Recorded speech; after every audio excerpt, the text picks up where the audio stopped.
今天我们买的这个水管还有预买的线管已经送过来了哈，现在只有我自己过来下货了。哎呦，全部都是买的联塑的，联塑的好，联塑的好啊，但是他说日丰跟那个微星的好的嘛。哎呀，这个一捆是多少根也不知道，有点重哦。哎呀，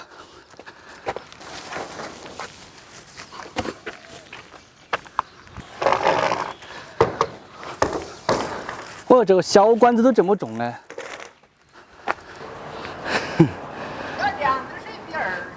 可以，今天的东西有点多哈。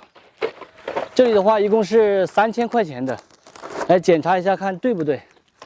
这个线管的话是买的联塑的20B 管 ，B 管是对的。排水管的话也是买的联塑的，这个是 A 管也是对的。之前我们买的是 B 管，现在这个排水全部是的 A 管，他说至少可以管个60-70年都没有问题。大家看一下这个厚度，的确是好厚好厚啊。这个管子有点长啊，还不好搬。哎呀！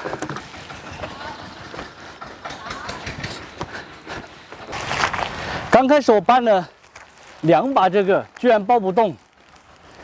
老板也跑过来帮忙了，让他体验一下这个干活的辛苦。我也不是没干过活。东西的话，全部放在我们邻居家的这个楼下了哈，幸好有这里可以放东西，不然的话还没有地方放。可能很多朋友都会关心这些水管的价格，因为包括我一样的到网上去看了，根本找不到这些水管的价格。很多人呢都不愿意公开来，今天我就把这个价格给大家公开透明化，看大家觉得这个价格合不合理哈。我来看一下哈，像这种50的联塑的 A 管哈，排水管 PVC 的是22块钱一根，一根是4米。然后这个110的也是 A 管，价格的话是55块钱一根，每一根是4米。然后这个的话是100多块钱一根，这个是20的排水管，还有一个是75的排水管，也是 A 管的话是39块钱一根。之前我们买的是 B 管 ，B 管好像是35还是多少。然后还有一个就是那个20的线管 ，B 管是3块钱一根。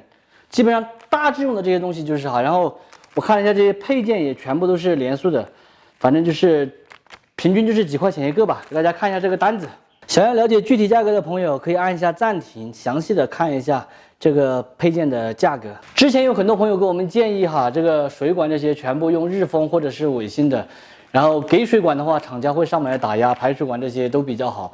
我知道是比较好，因为我们去了解了一下，价格的话，基本上要比这个品牌的要贵很多很多，所以我们就选择这个性价比好一点的，也不知道这个牌子的好不好啊？当然还有其他很多就是没有听过的牌子，价格还会便宜一点。然后我们就选择了这个嘛，因为这个上次也是评论区很多朋友说的联塑还可以。前段时间有个小姐姐跟我说，问我要不要做那个建筑预算嘛，然后她给我提了一个建议，就是说以后要买的东西哈，都拍一个视频发到网上来，然后相当于一个招投标一样。他说可以让更多的商家来给你报价，比如同品牌的东西，他说有的时候差别会很大哈，因为他是专门做这一行的。我觉得他这个建议还挺好的。他说尤其是你以后装修的时候买地砖啊，或者是买其他什么建材，你就拍一个视频到网上招投标做。他说这样子你可以得到更实惠的价格。我想了一下，好像也对哈，大家觉得这样子可不可以？